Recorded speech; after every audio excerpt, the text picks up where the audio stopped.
Ano talaga? Kapag na lang. Ay, sige.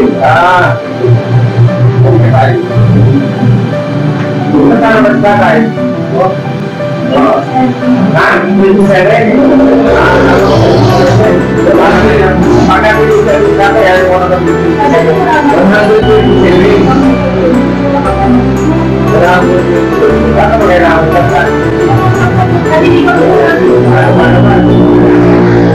Pasok.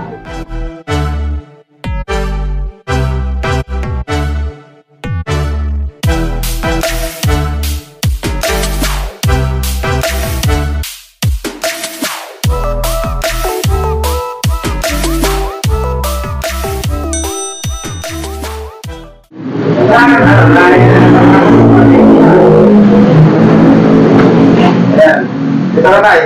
O, ano na kayo gawa ka mo siya? At isa mo kayo. Ay, kailangan mo ba ng tungkod? Mukha mo. Ha?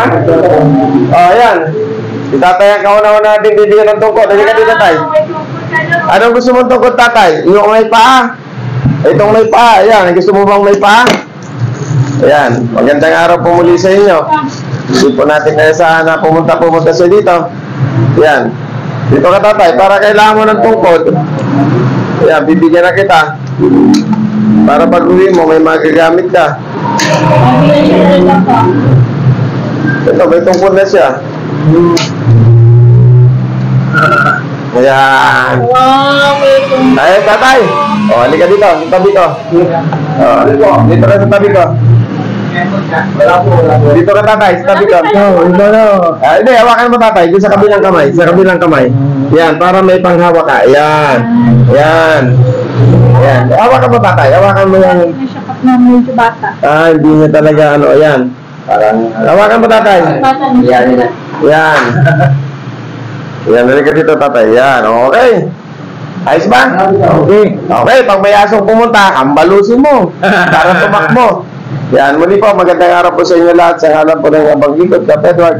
At sa ngalan po ng Panginoon Diyos at tumutulong sa atin para may sinatuparan natin ang ating pagtulong at programa. Siyempre, sa ngalan ng programang Mundulili.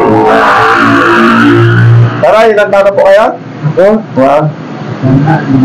Hindi na alam. Pagkati narito po ba kayo? Ano po bang kailangan natin? Binigyan ko ng tungkol si tatay. Pang-ato lang po sana. Nagtulong pang balik. Naka-diaper. Naka-diaper. Naka-diaper si tatay. Ano ba trabaho niya ate? Hindi na lang ako eh. Ano lang siya. Saan po kayo nagtitinda? Kasi nagtatrawan na lang ako. Ganun ba? Sino kasama ni tatay sa bahay? Naiiwan siya. Nagpapinapagla ko sa Nako. Pwede ko ba? Tapos may gate na kasama. Pero mayroon ipadlak ate. Baka mamaya. Kaya nadadali ko na siya sa akin. Yung bigas natin ni Lizara, sa may bigas dito. Pabigyan sila ng bigas. Yan si tatay nagdadiaper na wala daw kasama sa bahay. Kung minsan maliman marinig, masayag pa marinig. Pinapadlak niya ate sa bahay. Paano kung magkasunog ate? Huwag naman sana. Pinag-iwan ko na lang sa pitbahay. Kapag yung susi. Mataas mo mga kapatid niyo? Kapatid ko. Malalayo po sila? Hayaan nyo na ate, ang pagbigay natin ng yung bigas niya sa mga bigas. Andun daw. Kumuha ka ng bigas to rin sir, at bigyan natin ulit sila ng bigas. Nadali ko na lang sa akong legit kasi lang may proseso. May proseso ang pag sino nagpapakain sa kanya? Taga saan po ba kayo? Anong probinsya niyo? Negros. Negros Oriental. Ayan, taga Negros pa si tatay. Ito, pinagpuk ko lang po. Hindi mo siya tatay talaga? Pinagpuk ko lang yan. Ano mo siya? Ano lang siya, kaya galing din sa pamilya isang kumira. Kasi, O bakit inilabas pa? Labas pa ng Salamat foundation. mo yung pamilya. Kaya, Ate, ganito na lang ate, siguro hanggat kaya ko ate. Yan. Ito po ay kusang loob ko binibigay sa inyo. Linggo po, punta kayo dito. Kung anong makayanan kong halaga, magbibigay ako para kay tatay. Linggo-linggo po, tuwing alas 12, punta po kayo, huwag po nang isama si tatay.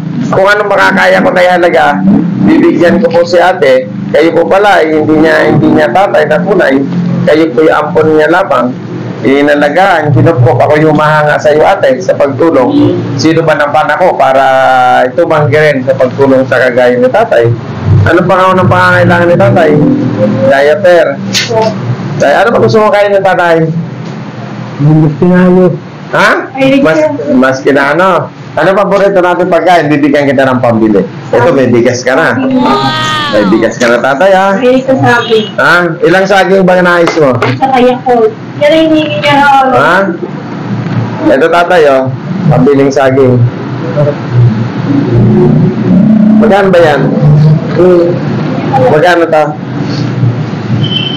Hindi niya na alam. Ha?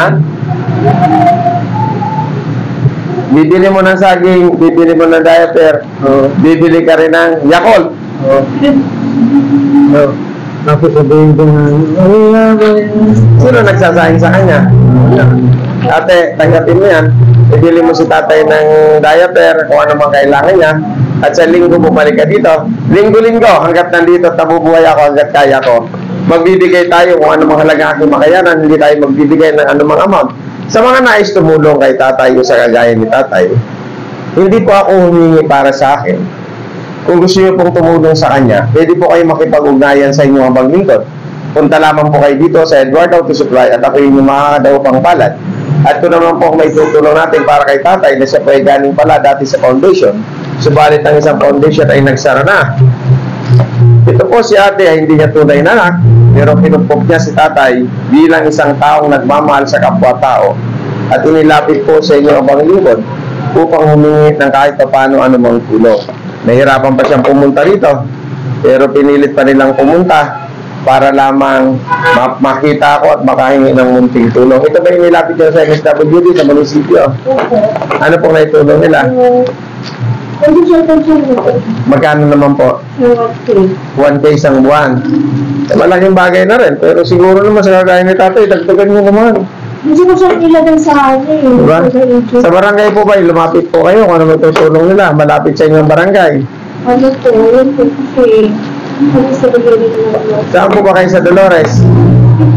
Saan po sa Tikling? Gawin. Sa Noels. Sa Noels po.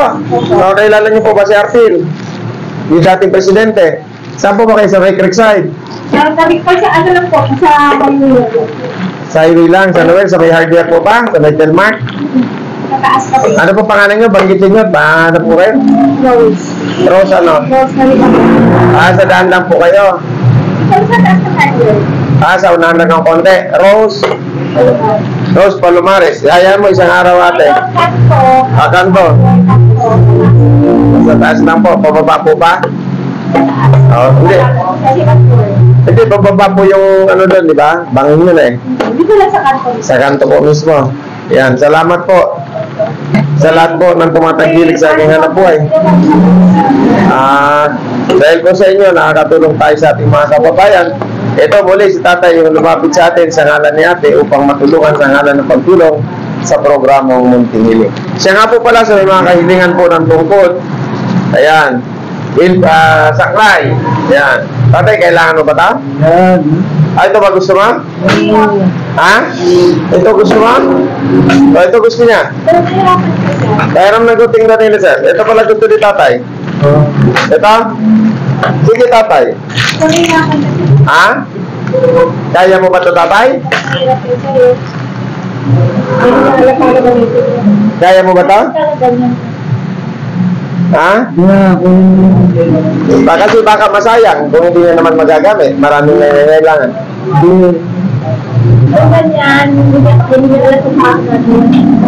Ha? Tingnan natin. Okay na. Kung marunong si tatay gumamit ito, bibigay natin siya ng saklay. Ayan ha. Ayan. Pakita natin kay tatay kung kasi masasayang lang naman kung hindi niya magagamit. Sige nga tayo, kung alam mong gamitin. Sige nga po. Paano po ba gamitin yan? Paano? Ilalagay ko sa kilikili. Ha? Hindi, gusto niya, ibigay natin. Buksan natin. Ha? Ha? Kailangan niyo po ba ito tayo? Kailangan niya nga eh. Bakit po marunong pa tayo sa kanya? Siya nagsasabi. Kailangan niya nga. Ano, kailangan niya yan ate? Ay, marunong ka ba? Oo. Ganyan. Ayun, nakakatukod kasi sa kanya. Pag tumayo, may tungkod siya. May saklay si tatay. Ilang ba natira? Yun, sir. Ayan. Isa pa. Papababa. Sige. Isa pa. Pababa. Ayan, okay na yan. Okay na. O, ayan. O, tatay, o. Diyan ka nahawak. Ilitukod mo na yan sa katawan mo. Ayan, dyan. Sa kabila. Sa kabila, tatay. Ayan. Imbis na... Ayan. Ayan na rin. Ayan, ilagay mo. Ayan. Ito na. Ayan. Yes, si tatay, binigyan na lang yung paglingkod, tungkod, saklay, sa kanyang pangangailangan.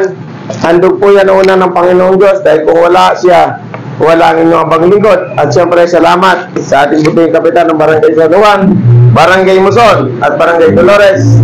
Sa Barangay Muson, si Cap Ugli Cruz. Ayan, dahil sa pagtangkilik ng ating anak buhay, nagkaroon tayo ng mga pambili ng mga gamit na pinamimigay natin sa kagaya ni tatay. Ate, anong panghuli para nalita mo bago tayo magwakas? At marami pa akong gagawin. Maraming salamat po. Ay, tuloy po kayo nasama. Pasensya na kaya sa maghintay yan. Linggo-linggo po pumasyal kayo. Huwag po kayong ako'y hanga sa inyo na hindi ko kumag-anak ko niya si tatay. Ha? Ipapasok ko siya sa Kompleto na siya, may tungkod, may saklay. Ayan. O. Sige. Kaya picture na lang tayo. Muli po sa hanap po ng inyong paglingkod at sa programang Munting Maraming salamat po sa inyong pagsubaybay. Sa mga hindi pa po nakakapag-subscribe sa aking YouTube channel, pa-subscribe po kayo sa Munting by Cap Edward at ipalo niyo po ang aking Facebook page, Munting by Cap Edward, at ang aking personal account, Edward Pante. Yan. Maraming salamat po at magandang araw.